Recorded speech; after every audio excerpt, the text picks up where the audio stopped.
بسم اللہ الرحمن الرحیم۔ سلیقہ اور تہذیب۔ سلیقہ اور تہذیب میں سب سے اول نمبر پر طہارت و نظافت کے آداب ہیں۔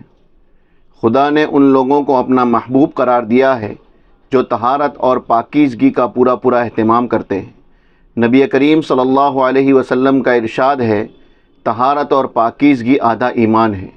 یعنی آدھا ایمان تو یہ ہے کہ آدمی روح کو پاک و صاف رکھے، اور آدھا ایمان یہ ہے کہ آدمی جسم کی صفائی اور پاکی کا خیال رکھے۔ روح کی طہارت و نظافت یہ ہے کہ اس کو کفر و شرک اور معصیت و ضلالت کی نجاستوں سے پاک کر کے صالح عقائد اور پاکیزہ اخلاق سے آراستہ کیا جائے، اور جسم کی طہارت و نظافت یہ ہے کہ اس کو ظاہری ناپاکیوں سے پاک و صاف رکھ کر نظافت اور سلیقے کے آداب سے آراستہ کیا جائے۔ نمبر 1، سو کر اٹھنے کے بعد ہاتھ دھوئے بغیر پانی کے برتن میں ہاتھ نہ ڈالیے، کیا معلوم سوتے میں آپ کا ہاتھ کہاں پڑا ہو۔ نمبر 2، غسل خانے کی زمین پر پیشاب کرنے سے پرہیز کریں، بالخصوص جب غسل خانے کی زمین کچی ہو۔ نمبر 3، ضروریات سے فراغت کے لیے نہ قبلہ رخ بیٹھے اور نہ قبلے کی طرف پیٹھ کیجیے۔ فراغت کے بعد ڈھیلے اور پانی سے استنجا کیجیے، یا صرف پانی سے طہارت حاصل کیجیے۔ لید، ہڈی اور کوئلے وغیرہ سے استنجا نہ کیجیے، اور استنجا کے بعد صابن یا مٹی سے خوب اچھی طرح ہاتھ دھو لیجیے۔ نمبر 4، جب پیشاب پاخانے کی ضرورت ہو تو کھانا کھانے نہ بیٹھے، فراغت کے بعد کھانا کھائیے۔ نمبر 5، کھانا وغیرہ کھانے کے لیے دایاں ہاتھ استعمال کیجیے۔ وضو میں بھی دائیں ہاتھ سے کام لیجیے، اور استنجا کرنے اور ناک صاف کرنے کے لیے بایاں ہاتھ استعمال کیجیے۔ نمبر 6، نرم جگہ پر پیشاب کیجیے تاکہ چھینٹیں نہ اڑیں، اور ہمیشہ بیٹھ کر پیشاب کیجیے۔ ہاں، اگر زمین بیٹھنے کے لائق نہ ہو یا کوئی اور مجبوری ہو تو کھڑے ہو کر پیشاب کر سکتے ہیں، لیکن عام حالات میں یہ بڑی گندی عادت ہے جس سے سختی کے ساتھ پرہیز کرنا چاہیے۔ نمبر 7، ندی نہر کے گھاٹ پر، عام راستوں پر اور سایہ دار مقامات پر قضائے حاجت کے لیے نہ بیٹھے، اس سے دوسرے لوگوں کو تکلیف بھی ہوتی ہے اور ادب و تہذیب کے بھی خلاف ہے۔ نمبر 8، جب پاخانہ جانا ہو تو جوتا پہن کر اور سر کو ٹوپی سے ڈھانپ کر جائیے، اور جاتے وقت یہ دعا پڑھیے، اللہم انی اعوذ بک من الخبث والخبائث۔ الہی، تیری پناہ چاہتا ہوں شیطان سے، ان شیطانوں سے جو مذکر ہیں اور ان سے بھی جو مؤنث ہیں۔ اور جب پاخانہ سے باہر آئیں تو یہ دعا پڑھیے، الحمدللہ الذی اذھب عنی الاذی وعافانی۔ اللہ کا شکر ہے جس نے مجھ سے تکلیف دور فرمائی اور مجھے عافیت بخشی۔ نمبر 9، ناک صاف کرنے یا بلغم تھوکنے کے لیے احتیاط کے ساتھ اگالدان استعمال کیجیے، یا لوگوں کی نگاہوں سے بچ کر اپنی ضرورت پوری کیجیے۔ نمبر 10، بار بار ناک میں انگلی ڈالنے اور گندگی نکالنے سے پرہیز کیجیے۔ اگر ناک صاف کرنے کی ضرورت ہو تو لوگوں کی نگاہ سے بچ کر اچھی طرح اطمینان سے صفائی کر لیجیے۔ نمبر 11، رومال میں بلغم تھوک کر ملنے سے سختی کے ساتھ پرہیز کیجیے۔ بڑی گھناؤنی عادت ہے، الا یہ کہ کوئی مجبوری ہو۔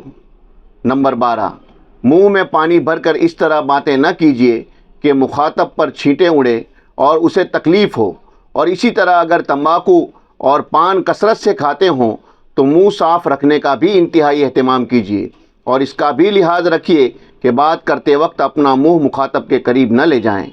نمبر 13، وضو کافی اہتمام کے ساتھ کیجیے۔ اگر ہر وقت ممکن نہ ہو تو اکثر باوضو رہنے کی کوشش کیجیے۔ جہاں پانی میسر نہ ہو تیمم کر لیا کیجیے۔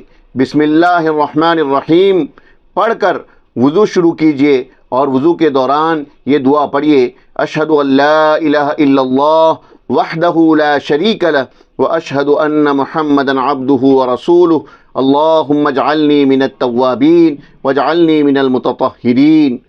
میں گواہی دیتا ہوں کہ اللہ کے سوا کوئی معبود نہیں، وہ یکتا ہے اور اس کا کوئی شریک نہیں، اور میں گواہی دیتا ہوں کہ محمد صلی اللہ علیہ وسلم اللہ کے بندے اور اس کے رسول ہیں۔ الہی، مجھے ان لوگوں میں شامل فرما، الہی مجھے ان لوگوں میں شامل فرما جو بہت زیادہ توبہ کرنے والے اور بہت زیادہ پاک و صاف رہنے والے ہیں۔ اور وضو سے فارغ ہو کر یہ دعا پڑھیے، سبحانک اللہم و بحمدک اشہد ان لا الہ الا انت استغفرک و اتوب الیک۔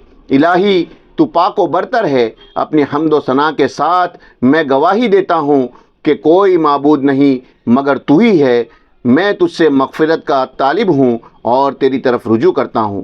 نبی صلی اللہ علیہ وسلم کا ارشاد ہے، قیامت کے روز میری امت کی نشانی یہ ہوگی کہ ان کی پیشانیاں وضو کے اعضاء نور سے جگمگا رہے ہوں گے، پس جو شخص اپنے نور کو بڑھانا چاہتا ہے وہ بڑھا لے۔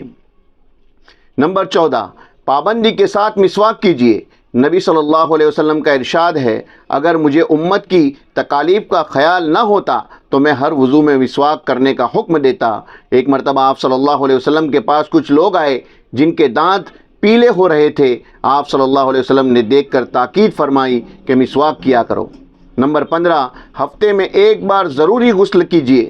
جمعہ کے دن غسل کا اہتمام کیجیے اور صاف ستھرے کپڑے پہن کر جمعہ کی نماز میں شرکت کیجیے۔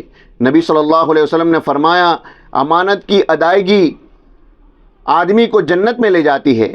صحابہ نے پوچھا، یا رسول اللہ، امانت سے کیا مراد ہے؟ فرمایا، ناپاکی سے پاک ہونے کے لیے غسل کرنا، اور اس سے بڑھ کر اللہ نے کوئی امانت مقرر نہیں کی ہے، بس آدمی کو نہانے کی حاجت ہو جائے تو غسل کرے۔ نمبر 16، ناپاکی کی حالت میں نہ مسجد میں جائیے اور نہ مسجد میں سے گزریے، اور اگر کوئی صورت ممکن ہی نہ ہو تو بھی تیمم کر کے مسجد میں جائیے یا گزریے۔ نمبر 17، بالوں میں تیل ڈالنے اور کنگھی کرنے کا بھی اہتمام کیجیے۔ داڑھی کے بڑے ہوئے بے ڈھنگے بالوں کو کینچی سے درست کر لیجیے۔ آنکھوں میں سرما بھی لگائیے۔ ناخن ترشوانے اور صاف رکھنے کا بھی اہتمام کیجیے، اور سادگی اور اعتدال کے ساتھ مناسب زیب و زینت کا اہتمام کیجیے۔ نمبر 18، چھینکتے وقت منہ پر رومال رکھ لیجیے تاکہ کسی پر چھینٹ نہ پڑے۔ چھینکنے کے بعد یرحمک اللہ، چھینکنے کے بعد یرحمک اللہ، اللہ کا شکر ہے کہیے۔ سننے والا یرحمک اللہ، اللہ آپ پر رحم فرمائے کہے، اور اس کے جواب میں یہدیکم اللہ ویصلح بالکم، اللہ آپ کو ہدایت بخشے، یہ کہیے۔ نمبر 19، خوشبو کا کثرت سے استعمال کیجیے۔ نبی صلی اللہ علیہ وسلم خوشبو کو بہت پسند فرماتے تھے۔ آپ صلی اللہ علیہ وسلم سو کر اٹھنے کے بعد جب ضروریات سے فارغ ہوتے تو خوشبو ضرور لگاتے۔ میرے دوستو، یہ ہیں سلیقہ اور تہذیب، طہارت و نظافت۔ ان آداب کی ہمیں پوری رعایت کرنی چاہیے۔ اللہ تعالیٰ کہنے سننے سے زیادہ عمل کی توفیق نصیب فرمائے۔ وآخر دعوانا ان الحمد للہ رب العالمین۔